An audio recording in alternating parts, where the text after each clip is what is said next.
Hello everyone, আসসালামু আলাইকুম। সকলকে all job news and education চ্যানেলে স্বাগত জানাই। চলে আসলাম নতুন একটি ভিডিও নিয়ে। ভিডিও শুরুর প্রথমে বলে রাখি, যারা আমার চ্যানেলে নতুন দয়া করে আমার চ্যানেলটি সাবস্ক্রাইব করে দিতে ভুলবেন না।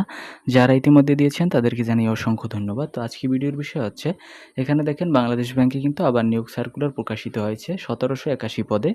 তো এখানে আপনারা যারা এখানে মোট পদের ক্যাটাগরি আছে 28টি, আপনাদের শিক্ষাগত যোগ্যতা অনুযায়ী আবেদন করতে পারবেন।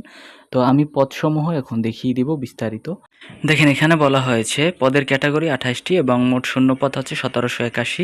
চাকুরির ধরন হচ্ছে অবশ্যই সরকারি চাকুরি এবং শিক্ষাগত যোগ্যতা আপনার এসএসসি থেকে স্নাতক পর্যন্ত, এবং হচ্ছে জেলা হচ্ছে সকল জেলার প্রার্থীরাই আবেদন করতে পারবেন এটাই। এবং হচ্ছে বেতন গ্রেড হচ্ছে 2015 অনুযায়ী আপনাকে ধরা হবে এবং আবেদন ফি হচ্ছে 200 টাকা। ব্যাংকে আবেদন ফি 200 টাকা, আপনারা এটি জানেন। এবং আবেদনের শেষ তারিখের কথা বলা হয়েছে 4 জুন এবং হচ্ছে 29 জুন ও হচ্ছে 2 জুলাই 2026 রাত 11টা 59 মিনিট পর্যন্ত আপনারা আবেদন করতে পারবেন।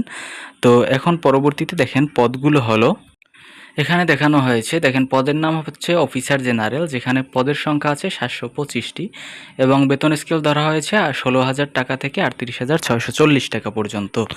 এবং বিজ্ঞপ্তি 2তে হচ্ছে সমন্বিত ব্যাংক সিনিয়র অফিসার, যেখানে পদের সিনিয়র অফিসার এটা কিন্তু সাধারণ, আর উপরেরটা ছিল অফিসার জেনারেল আর এটা সিনিয়র অফিসার সাধারণ, যেখানে পদসমূহ হচ্ছে 903টি, যেখানে হচ্ছে আপনি নবম গ্রেডের বেতন পাবেন 22,000 টাকা থেকে 53,000 টাকা পর্যন্ত। এবং পরবর্তীতে হচ্ছে আপনার ডাটা এন্ট্রি অথবা কন্ট্রোল অপারেটর, যেখানে পদের সংখ্যা দেখানো হয়েছে 26টি, যেটা হচ্ছে 16 গ্রেডের বেতন পাবেন। এখানে হচ্ছে এই 3টি পদ আমি দেখিয়ে দিচ্ছি। তো এই ছিল আজকের ভিডিও। দেখা হবে পরবর্তী কোনো ভিডিওতে। সঙ্গে থাকুন আমার চ্যানেলের। ধন্যবাদ সকলকে। আল্লাহ হাফেজ।